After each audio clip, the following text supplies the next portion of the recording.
I feel like it's been a minute since I recorded, but I know that's not true for you guys because obviously I've been dropping episodes weekly, but I actually have not been in the studio in a couple weeks. And I want to acknowledge that because I think mentally, emotionally, I've been kind of all over the place. And today there's a new moon in Gemini. So I'm hoping to take advantage of some new energy today while I'm recording. Today is June 6th. Y'all gonna hear this in a couple days because I normally batch record, but I don't have any episodes for y'all. That's why y'all didn't know that I ain't been in the studio in a couple weeks. But yeah, it's a new moon in Gemini, and the signs that are impacted the most by the new moon in Gemini are the fixed signs. So I'm a Scorpio, which is a fixed sign, and my Mars is in Gemini. So I still got to figure out what exactly that means. But I do know that with new moons, you're supposed to embrace new energy. Like the full moon is for releasing things and the new moon is for welcoming new ventures, and with it being in Gemini, I'm pretty sure something adventurous is going to come my way, ironically, or maybe I don't know, as part of the new moon in Gemini. I got a phone call today from someone who is in the kink community.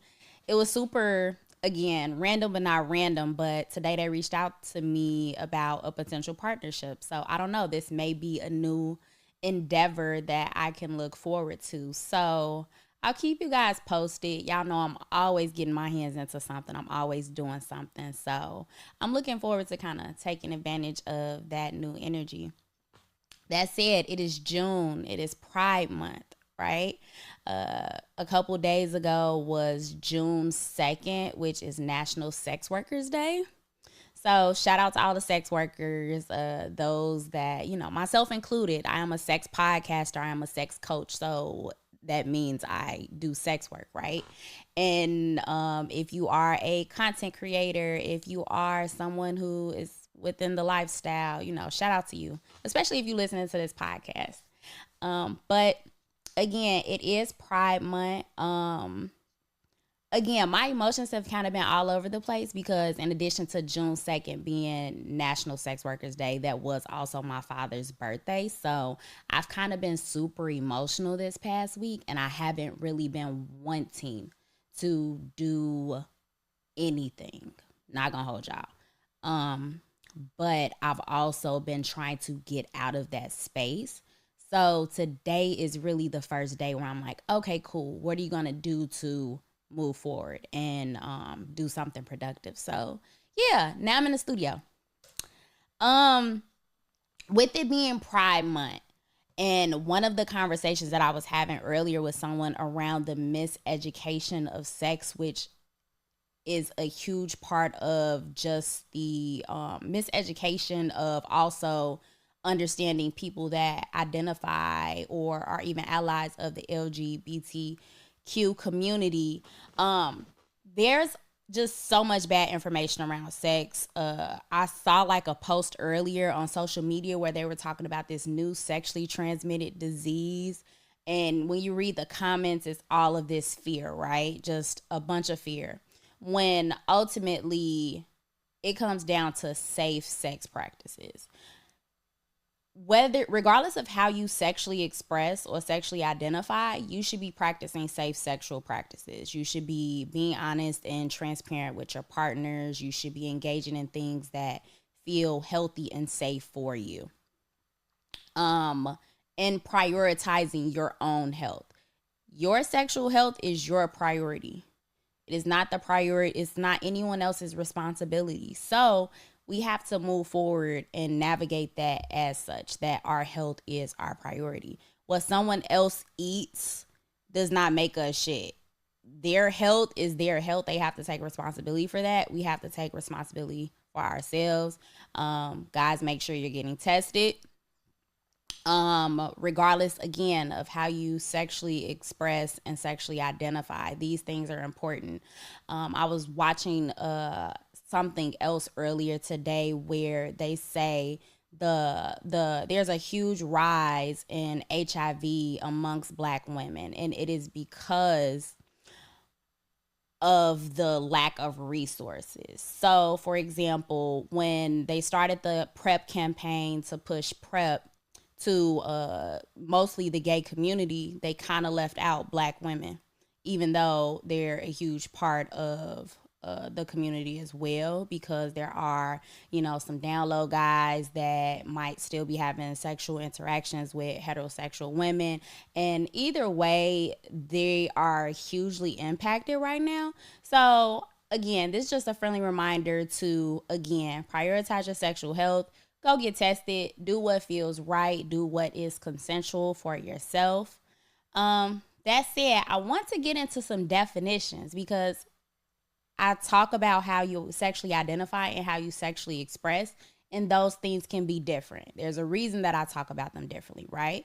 Because a lot of people identify as heterosexual, but they might sexually express in a way that might not be heterosexual. Using myself as an example, right?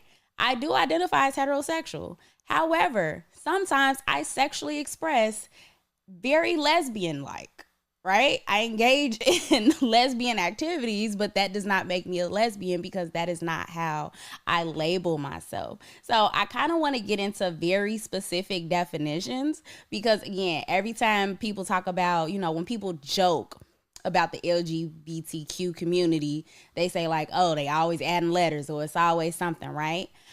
However, what I view that as is just an expansion of people's truth and them trying to figure out a way to best explain how they are expressing themselves instead of just having this limited amount of labels that you can, align yourself to. So, some definitions that you definitely need to know, especially if you are listening to this show, because anyone who is listening to this show is sex positive and wants to learn more. So, good job. All right, first definition to know: sex, right? Now, I'm not talking about penetration and, the things that you do with yourself or with someone else. I'm talking about the biological definition, right? You have male, female. Those are sex. Right? That's what you are assigned at birth, right? That's tied to biology. But then you have gender, more specifically gender roles. That is more so about like when society tells you like, okay, boys wear blue and girls wear pink. That's where you get those, all right, boys are supposed to act like this. They're supposed to be a little rougher, aggressive. Women are supposed to be softer. That's where the kind of was gender normative. That's where that comes from, right? Then you have gender identity. That is what someone feels internally, right? That's what resonates with you. That is how you identify. That is what you feel on the inside. So sometimes when people say like, I'm gender queer, right? They may outwardly dress a way that feels closer to how they identify, but that doesn't mean that they sexually express themselves that way, right? So you could be heterosexual, but gender queer, which means that you, for example, if you are a heterosexual woman, you might dress like a boy, but that's only because inside, like, that's kind of how you feel, but you still might be heterosexual. That has nothing necessarily to do with how you sexually express yourself. Then you have sexual orientation. And that is how you sexually express. Well, that's typically how you sexually express yourself, right? So it refers to your sexual or romantic attraction. And that is why I tell people my sexual orientation is heterosexuality. Why? Because I have a romantic attraction to men. I have a romantic attraction to men. I don't have a romantic attraction to women. That is just not there. Like the way in which I see a man and I get turned on, or I get turned on by the things that men do, I never feel that way about a woman, like at all. The attraction for women is just because I'm like, okay, I see you as a beautiful woman. There's no real sexual or romantic attraction there. That's not why I engage in the lesbian stuff that I engage in. There's something else associated with that. Then that brings me to heterosexuality, right? I already kind of alluded to that. It's about your sexual orientation, right? So when you are sexually attracted to someone of the opposite sex, you are heterosexual.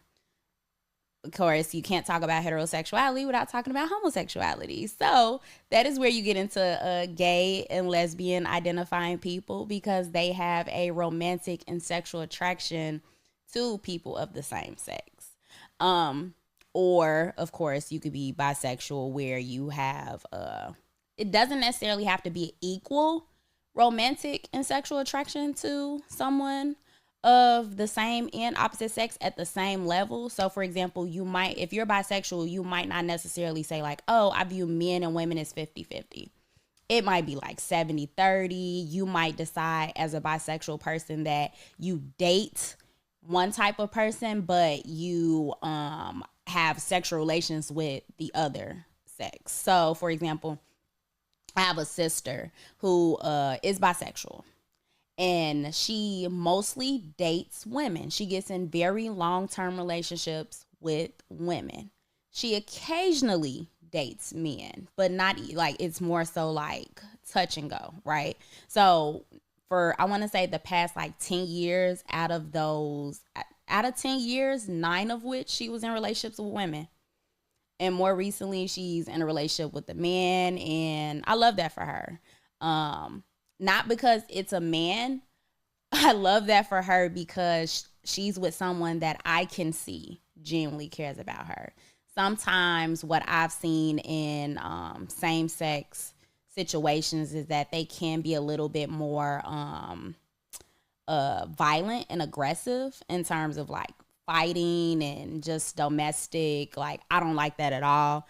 And that being my sister, I'm over here like, you over here fighting this chick. Like, I don't like that. I don't like that. I wouldn't like it if it was a dude. I damn sure don't like it if it's a girl. Like, sometimes people normalize same-sex couples getting into these physical altercations, and I think abuse is abuse. So I'm not someone that, I don't know, it gives me the ick. I don't like that. I feel like again, it's normalized in same-sex relationships, but yeah, I don't like it at all. Let's talk about some more terms. Homophobia, of course, that is the fear or contempt of homosexuality or homosexuals, right? Homophobic people typically, it comes out in so many different ways when you're homophobic. People, the people that glorify some of the stuff that Lil Boosie says in terms of like, oh, I'm finna go pay these women to have sex with my sons or my nephews so that I can make sure they don't be gay. Like, what? Like, you're abusing them, first of all, but you're justifying it, and for the greater good of them not being homosexual, which is insane, right? Oftentimes, a lot of homophobic people will glorify different types of abuse, again, just to try to save people from homophobia, which is, from being a homosexual, which is insane. That's insane. But you also have this term called heterosexism, which is it describes that basically you assume that everybody is heterosexual. Like, that in your head, you're just like, everyone is heterosexual. So when you find out someone is not heterosexual, you're like, what? I don't ever assume anybody's sexuality. I get asked all the time, especially because I'm on the Never Ever meds. Like, I get asked all the time about other people's sexuality, and it makes me, it kind of makes me look at people sideways, because one, first of all, if people don't come to me and verbally say, this is who I am, this is how I sexually identify or sexually express myself, I am not someone who's going to assume or mislabel them, right? It's not my job to label other people. I think oftentimes we get super arrogant about trying to label other people, and I don't like that. I don't like labels at all. So I'm not someone that puts that. I'm not someone that puts that on other people. I don't just go around saying like, oh, well, I think this person gay because they did something or their mannerisms or what have you, right? Sometimes people pick up mannerisms from family members or what have you, and then they just, before you know it, you're a grown ass person and you just do things this, certain way. And people look at you as like, oh, this must be tied to how you sexually express or sexually identify, which is not necessarily the case. So, yeah, I wait for people to tell me who they are. I don't tell people I don't just assume who people are. So, yeah, that's that. Um, More terms. Queer. I kind of alluded to that earlier when it came to when I talked about gender, right? Some LGBTQ people use the term queer to encompass the entire community. However, you might run into some people that might find this term degrading. So it's super important, again, to allow people to tell you who they are and how they identify. It's nothing wrong with asking people how they identify, especially in today's climate where people will gladly tell you what their pronouns are. It's okay to ask someone like, okay, how do you identify? I don't want to misgender you. I don't want to mislabel you. How do you prefer to be referred, right? um when we get into the idea of trans identity, right? Transgender and transsexuality. Transsexual is the medical term, of course, to refer to someone who has changed their sex, versus transgender just referring to, okay, on the outside you may look a certain way but you feel something different on the inside. And again, with it being Pride, whether it's Pride or not, I feel like there's always some LGBTQ news going on in the media. I want to say like maybe a couple weeks ago, Dwayne Wade and his daughter started some kind of organization to help provide resources to the community. So shout out to them. I don't have the information top of my head right now because I decided an hour ago that I was going to talk about this with you guys. So, I like to come in here and talk about what's on my heart. And for me, I'm like, I can't not have an episode about pride, right? This month started out as like a rebellion, like a movement, right, to advocate for people of this community, and now it's kind of transitioned to more of like a celebration. But I also think it's still super important to understand that how someone identifies or how they express, again, doesn't matter where you are on the spectrum, because guess what, heterosexuality is still on the sexuality spectrum, right? How someone identifies and expresses, as long as it is consensual, it is healthy, it is safe, and they are finding pleasure in it, that should not be the basis for hate or for being discriminated against, or just, it shouldn't be the reason why people look at you differently. People should live life in a way and navigate this life in a way that makes them feel good at night.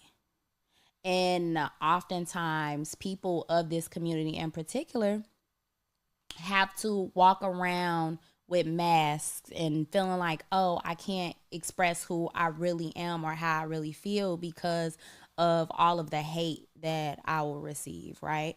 A lot of people commit suicide. A lot of people inflict harm on themselves. A lot of people have to leave their families, or just endure a lot of issues just because they want to express themselves in a way that makes sense for them in their life. So yeah, I think the more that we normalize these conversations around sex, again, it's not necessarily about uh, how you sexually express, but I definitely think it's important to be mindful of how you communicate in a sexual context. Because again, there's a lot of shame associated with sex, like just regular heterosexual sex. Like, let's start there. People are afraid to have conversations and healthy conversations around heterosexual sex.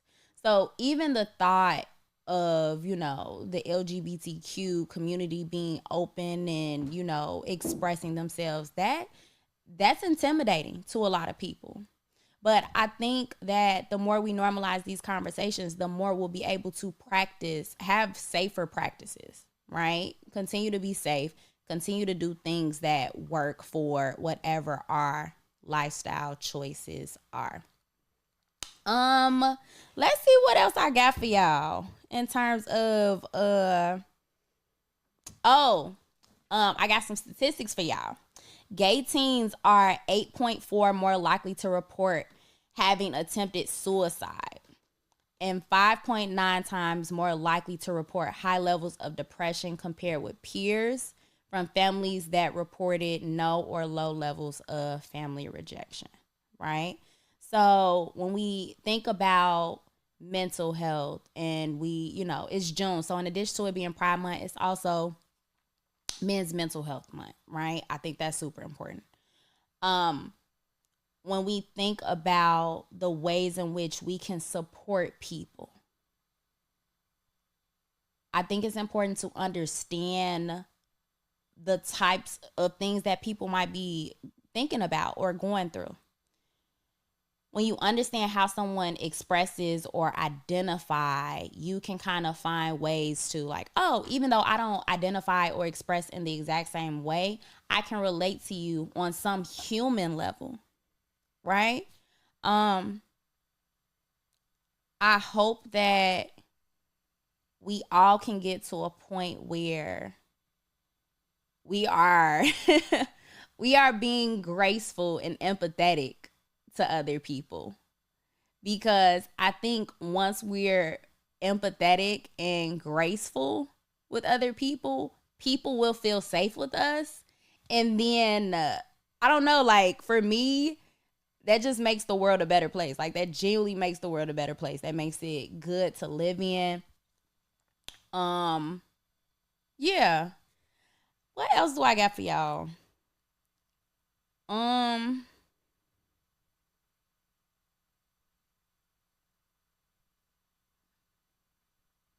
yeah. That's honestly I think I'm gonna leave it there, because I really want y'all to just think about people that are probably close to you. Um what they might be going through, whether they share that information with you or not, whether they have actually come out to you or not. Like me personally, when people tell me things, I feel good when people come to me and they trust me with their most intimate thoughts, or, oh, I had these thoughts, or what have you. Like, I feel great. I feel like I'm someone's safe space when they trust me enough to come to me with, again, any type of stories. Like, I get a lot of DMs from, men and women that might be bisexual, that are lesbian, that are trans. Actually, I had a trans man reach out to me before and said how he really enjoys my podcast, and that means something to me. That means something to me, again, as someone who is doing this for the like, I want to help people and I want people to stay educated so that we all can have more pleasurable experiences. But I think what will allow us to have more pleasurable experiences is for us to unlearn all of the bad and stigmatizing information that we've been fed around sex. Also, actually, before we get up out of here, I want to talk about how, because we live in such a homophobic society, men are limited in the way in which they can sexually express themselves. Like, men can only be so freaky before you begin to say, like, you begin to question their identity, their sexual identity, if they are overly freaky. Like, guys that might, want you to eat their ass, or, like, all right, they might want you to, massage their P spot or something like that. People look at them as like, okay, do you like men or something like that, when that's not necessarily the case. And because of that, men, first of all, we know men can't do nothing without being called sassy, gay, what have you. So in the context of sex, it really gets limited in the things that they can do. So that backfires. Or, women oftentimes get the short end of the stick, because we might want to explore certain sexual activities, but because we live in a homophobic society, they might not feel comfortable doing that. So it's super important to, of course, have honest conversations with your partners, and also understanding that oftentimes it's not just women that have sexual trauma. Men have sexual trauma too, because again, it could be something where when they were younger, all the men around them kind of like, all right, you're not going to do this. You're not going to go about sex this way. Like, it might have been ingrained in him to view sex a very specific way, which might be harmful. Or non-pleasurable. So, yeah, I want y'all to think about that as well.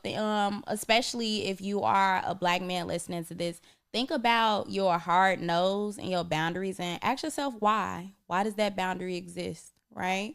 I'm not trying to tell you to stop having that boundary, but I do want you to question it. I want you to ask yourself and think about why you have the boundaries that you have.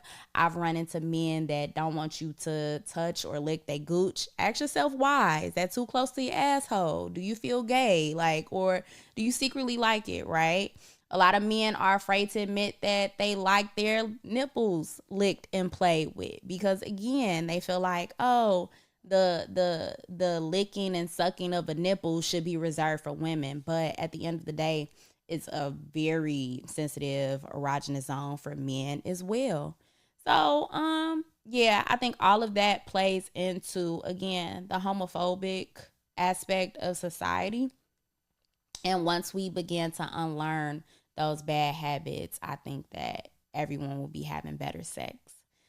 So when this episode comes out, the provocative party will have been over with. So if you came to the provocative party, shout out to you. Thank you for attending. I will say that this month, the month of June, I am teaching the bedroom blueprint. It is through Tees University. I'm the resident sex expert at Tees University, and every Tuesday I do live classes for members in Tees University. So please join Tees University. You can always get the replays of all of the other sex classes that I've done in the platform. It's a monthly membership platform. So if you want more information for that, you can go to teesuniversity.com. It's also an app. You can go to the Tees University app, and then you can follow Tees University on Instagram as well. What else do I have going on? I got some more stuff going on, but it's not finalized, so I'm not gonna talk about it in this episode. But by the time I record again, I'm pretty sure it'll be finalized. But your girl might be doing another live show, so I'll keep y'all posted on that. And yeah, by the time this comes out, episode 9 of the Never Ever Mets would have aired. This whole reality TV journey has been interesting.